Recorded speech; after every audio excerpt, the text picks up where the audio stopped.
말씀 함께 보도록 하겠습니다. 출애굽기 2장 1절에서 10절 말씀을 새한글 버전으로 제가 봉독해 드리도록 하겠습니다. 레위 집안의 한 남자가 가서 레위 여자를 아내로 맞이했다. 그 여자가 아이를 가져 아들을 낳았다. 아이가 빼어난 것을 보고 그 여자는 3개월 동안 아이를 감추었다. 아이를 더는 감출 수 없게 되자 그 여자는 파피루스로 엮은 바구니를 가져다가 역청과 나무진을 발랐다. 그러고는 아이를 그 안에 넣어 나일강과 갈대 사이에 두었다. 아이의 누나는 멀찌감치 서 있었다. 아이에게 무슨 일이 생기는지 알아보려는 것이었다. 그때 파라오의 딸이 목욕하러 나일강으로 내려왔고 시녀들은 나일강가를 거닐고 있었다. 파라오의 딸이 갈대 사이에서 바구니를 보고 시녀를 보내 가져오게 했다. 열어보니 한 아이가 있었다. 거기 남자아이가 울고 있는 것이 아닌가. 파라오의 딸은 아이를 가볍게 여기며 말했다. 얘는 히브리 사람의 아이야. 그때 아이의 누나가 파라오의 딸에게 여쭈었다. 제가 가서 공주님을 위해 이 아이에게 젖 먹일 히브리 젖 어미를 한 사람 불러드릴까요? 파라오의 딸이 그에게 대답했다. 그러렴. 그 여자아이가 가서 아이의 어머니를 불러왔다. 파라오의 딸이 아이의 어머니에게 말했다. 이 아이를 데려가서 나 대신 젖을 먹여주게. 내가 그 값을 치르겠네. 그 여자가 아이를 데려가서 젖을 먹였다. 아이가 자라나자 파라오의 딸에게 데려다 주었다. 그래서 아이는 그의 아들이 되었다. 그는 아이의 이름을 모세라 지어 불렀다. 그러고는 말했다. 내가 그 아이를 물에서 건져냈기 때문이야. 아멘. 오늘 우리는 성탄을 앞둔 대림절의 기간을 보내며 출애굽기의 한 장면으로 돌아갑니다. 오늘 본문의 배경은 어둡고 무겁습니다. 이집트의 왕 파라오는 히브리 민족이 강성해지는 것을 두려워하여 끔찍한 명령을 내립니다. 태어나는 히브리 남자 아기는 모두 나일강에 던져 죽이라는 명령이었죠. 그렇게 이집트 사람들에게는, 그리고 아마도 히브리 사람들에게도 마찬가지로 생명의 물줄기였던 나일강은 히브리 사람들 한정으로 아들의 무덤이 되었습니다. 이 거대한 죽음의 공포 앞에서 한 생명이 태어납니다. 훗날 히브리인들을 데리고 이집트를 나와 홍해를 가르는 구원자. 지금도 유대인들에게는 가장 위대한 영웅 중 하나로 여겨지는 모세입니다. 하지만 오늘 본문 속의 모세는 자신의 힘으로는 아무것도 할 수 없는 그저 울고 있는 아기일 뿐입니다. 이 무력한 아기가 어떻게 살아남아서 민족의 영웅이 될 수 있었을까요? 오늘 저는 모세라는 거대한 이름 뒤에 숨겨진 작지만 위대했던 세 명의 여인에 대해 이야기하려고 합니다. 모세의 어머니 요게벳, 누나 미디암, 그리고 파라오의 딸 비티아입니다. 이 세 여인은 각자의 자리에서 자신이 감당할 수 있을 만큼의 용기와 사랑으로 작은 구원들을 이루어냈습니다. 오늘 이 이야기를 통해 우리 삶에 베풀어진 작은 구원들을 기억하고 또 우리가 감당해야 할 몫이 무엇인지 함께 묵상해 보기를 원합니다. 세 여인 중에서 첫 번째 여인은 모세.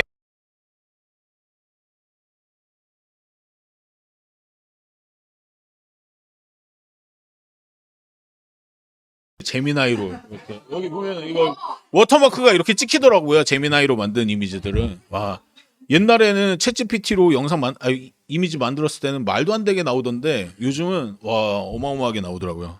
감사합니다. 제미나이 프로님. 예.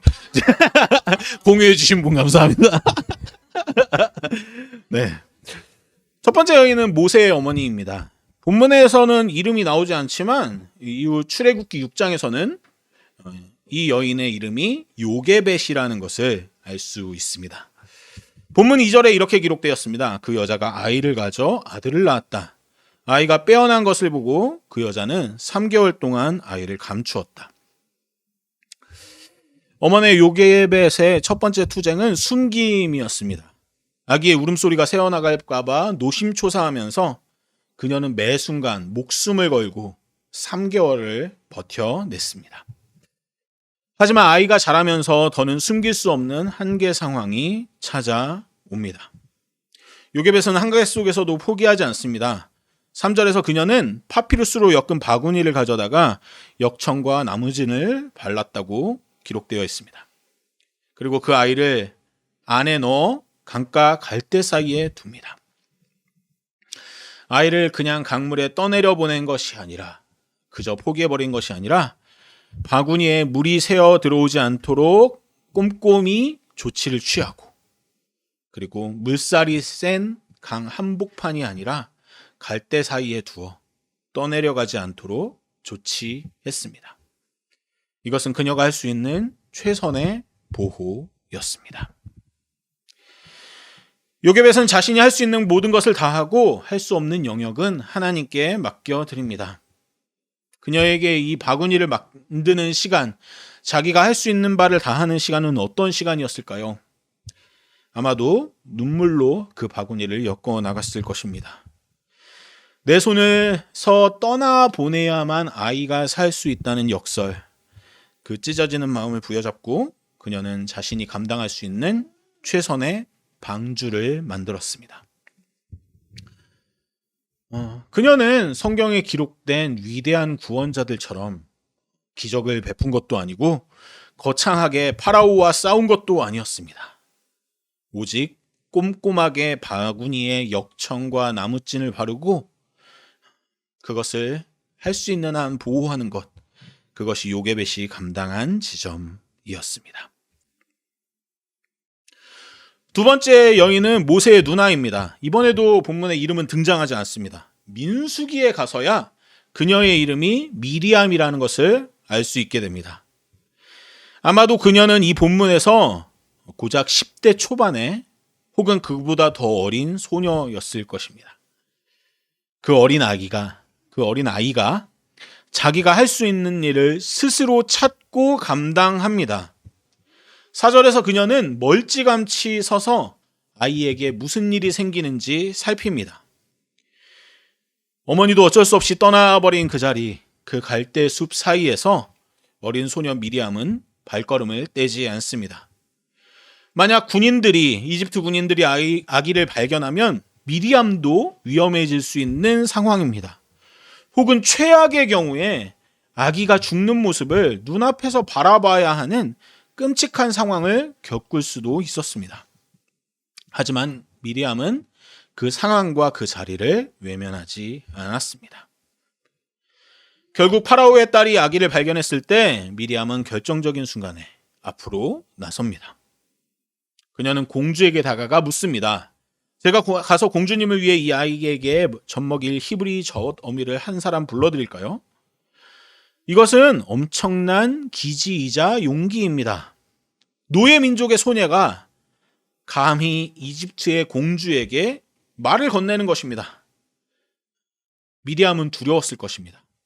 하지만 동생을 살려야겠다는 마음, 그리고 어머니와 동생을 다시 한번 연결시켜야 한다는 사명감이 그녀를 움직였습니다.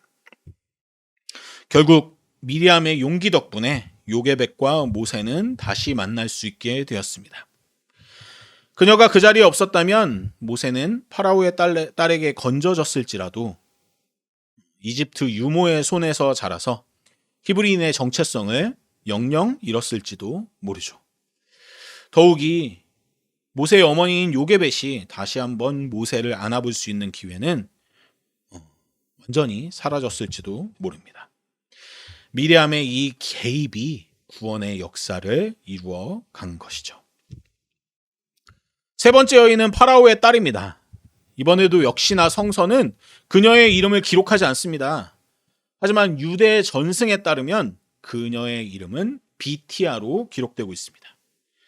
그녀는 히브리인 아이들, 남자아이들을 다 죽이라는 학살을 명령한 파라오의 딸입니다. 그녀가 발견한 아기, 아마도 히브리 아기임에 분명한 그 아이는 기본적으로 아버지의 법을 거스르는 존재이며 제거해야 할 대상입니다. 그녀가 바구니를 열었을 때 아기가 울고 있었습니다. 성경은 그녀의 반응을 이렇게 기록합니다. 파라오의 딸은 아이를 가엾게 여기며 말했다. 얘는 히브리 사람의 아기야. 비티아는 단번에 알았습니다. 이 아기가 원래는 죽어야 하는 히브리 아기라는 것을요. 하지만 그녀의 마음속에서 아버지의 법보다 생명에 대한 연민이 더 크게 작동했습니다. 비티아는 자신의 신분, 아버지의 명령, 사회적 금기를 넘어섭니다. 그녀는 아이의 친어머니에게 삭슬 주며 아이를 키우게 하고 결국 그 아기를 양자로 삼습니다. 모세라는 이름을 지어준 것도 바로 비티아입니다. 공주의 입장에서는 노예의 자식이 분명한 아이를 아들로 삼는 것은 수치스러운 일이 될 수도 있었습니다. 정치적인 위협이 될 수도 있었고요. 그러나 그녀는 기꺼이 그 위험을 감당합니다. 눈앞에 있는 생명을 불쌍히 여기는 마음, 그 마음 하나로 그녀는 모세의 보호막이 되어 주었습니다. 그녀의 희생과 결단이 없었다면 성인이 된 모세는 존재할 수 없었을 것입니다. 이야기를 종합해 봅니다. 훗날 히브리인들을 이집트에서 탈출시킨 것은 모세입니다. 하지만 그 모세를 죽음의 강에서 건져낸 것은 누구입니까? 모세를 위해 역청을 바르고 갈대숲에서 지켜보고 물에서 건져내어 양자로 삼은 이 세 여인들입니다. 요게벳이 감당한 이별의 아픔, 미리암이 감당한 두려움 속의 기다림, 비티아가 감당한 사회적 금기를 넘는 위험. 이 세 여인이 각자의 자리에서 각자가 할 수 있는 만큼의 노력을 기울였기에 모세라는 유대인들의 영웅이 탄생할 수 있었습니다. 이들의 행동 하나하나는 홍해를 가르는 기적에 비하면 너무나 작고 소소해 보일지 모릅니다. 하지만 이 작아 보이는 구원의 면면들이 한 민족을 살리는 위대한 구원의 일부분이자 가장 중요한 시작점이었습니다.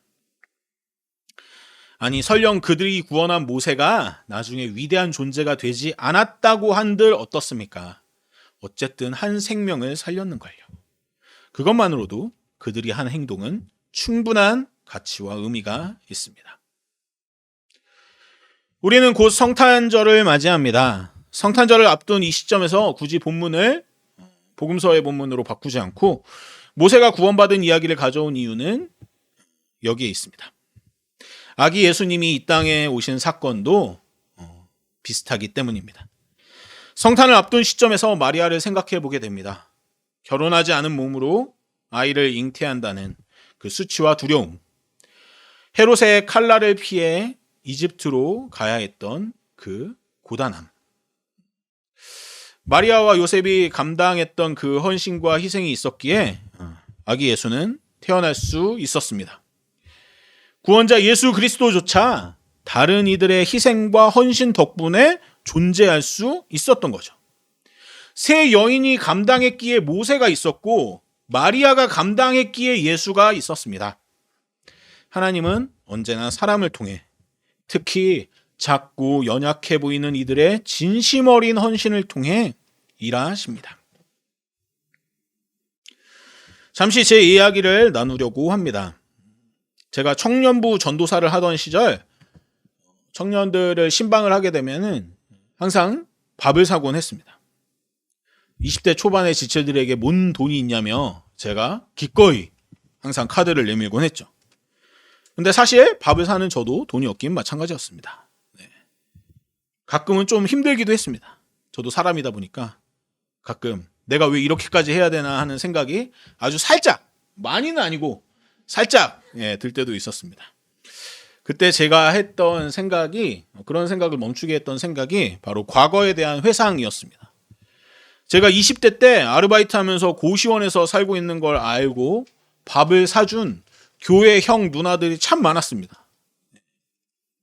계속 절 불러내서 이렇게 밥 사주고, 명지대학교 앞에 있던 그 탕수육덮밥 아직도 그립습니다. 네.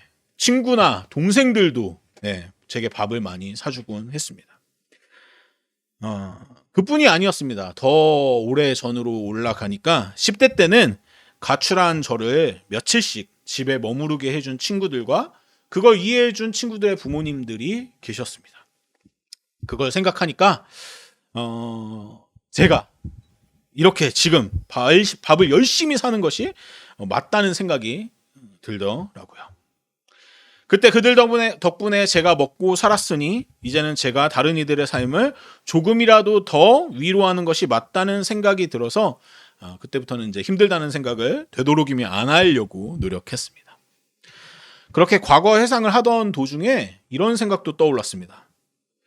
10대 때 이제 가출을 하고 뭐 20대 때도 이제 막 갈 곳이 없다고 보면은 이제 친구들 집에서 자는 것이 너무 미안하고 또 죄송스러워서 거리를 떠돌다가 그 당시 제가 다니던 교회의 옥탑방에서 잘 때가 있었습니다. 이 교회 옥탑방은 이제 부서의 모임 공간으로도 사용되던 곳이어서 방석들이 많았는데 그 방석들을 깔고 또 덮고 자곤 했습니다.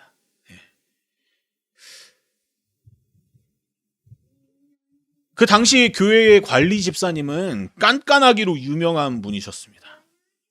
항상 이제 밤낮으로 교회 구석구석을 살피던 분이셨으니까요. 몇 년 전에 어느 그 교회를 지나다가 그 교회 이제 길거리를 가면서 그 교회를 지나가다가 그 교회를 바라보는데 그런 생각이 좀 들었어요.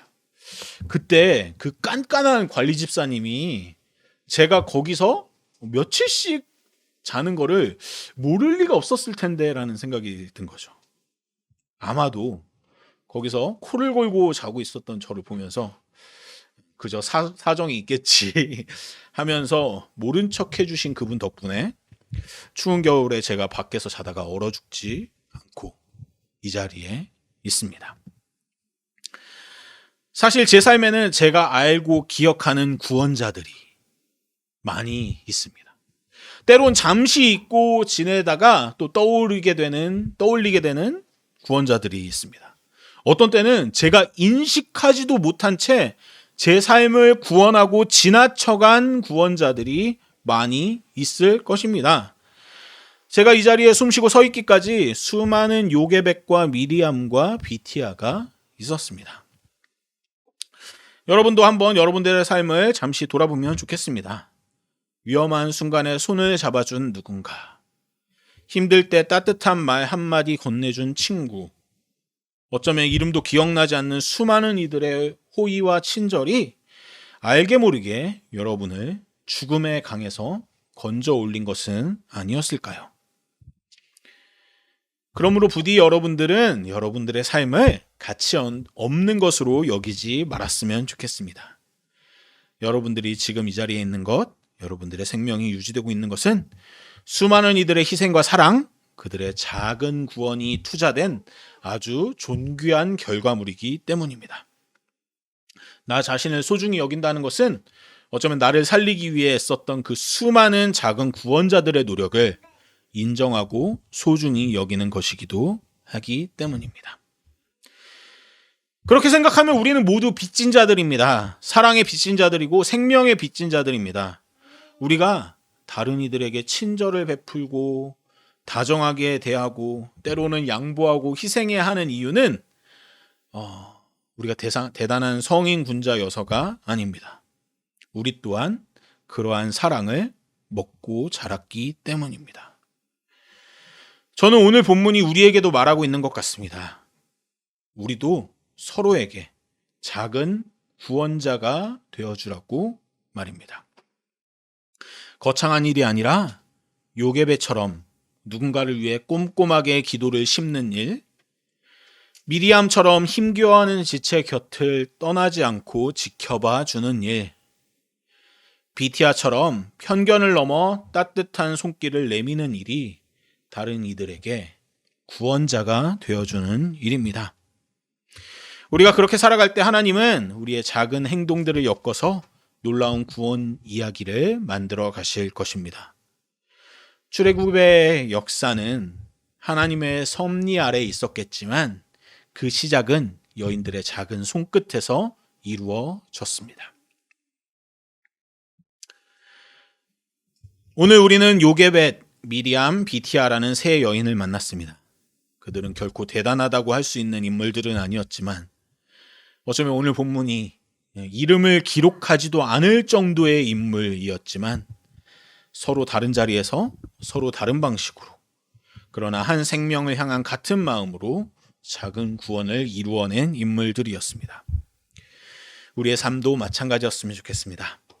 우리에게는 홍해를 가르는 기적을 행할 거창한 능력은 없지만 우리 모두에게는 하나님께서 주신 각자의 자리가 있고 각자가 감당할 수 있는 사랑의 분량이 있습니다.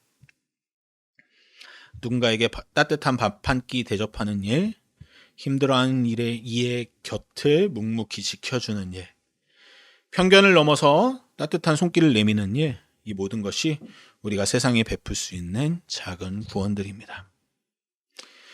우리는 곧 아기 예수님이 이 땅에 오실 성탄절을 맞이합니다. 예수님은 가장 낮고 연약한 모습으로 우리에 오셔서 우리를 구원하시고 하나님의 사랑을 보여주셨습니다. 우리가 서로에게 작은 구원자가 되어주는 것, 그것이 바로 예수님을 우리 삶에 모시는 길이고 성탄의 진정한 의미를 되새기는 길이라고 믿습니다. 이번 한 주간 그리고 다가오는 성탄의 시간에 우리 모두 서로에게 작은 구원자가 되길 소망합니다. 나의 작은 친절이 누군가의 하루를 밝히는 빛이 되길, 나의 따뜻한 눈빛이 절망에 빠진 누군가를 일으키는 힘이 되기를 소망합니다. 혹시라도 다른 이들을 구원할 힘이 내게는 지금 없다고 느껴지시는 분들이 계시다면 적어도 여러분 자신이 얼마나 소중한 존재인지는 잊지 않으셨으면 좋겠습니다. 지금 숨쉬고 있는 모든 사람은 하나님의 사랑과 수많은 이들의 헌신으로 엮어진 기적의 바구니를 타고 여기까지 온 것이기 때문입니다. 그 사랑을 기억하며 살았으면 좋겠습니다. 그래서 적어도 나 자신을 구원하려는 노력은 멈추지 않는, 그리고 그 구원에서 한 발짝 또 나아가는 작은 구원으로 나아가는 우리 모두가 될 수 있었으면 좋겠습니다.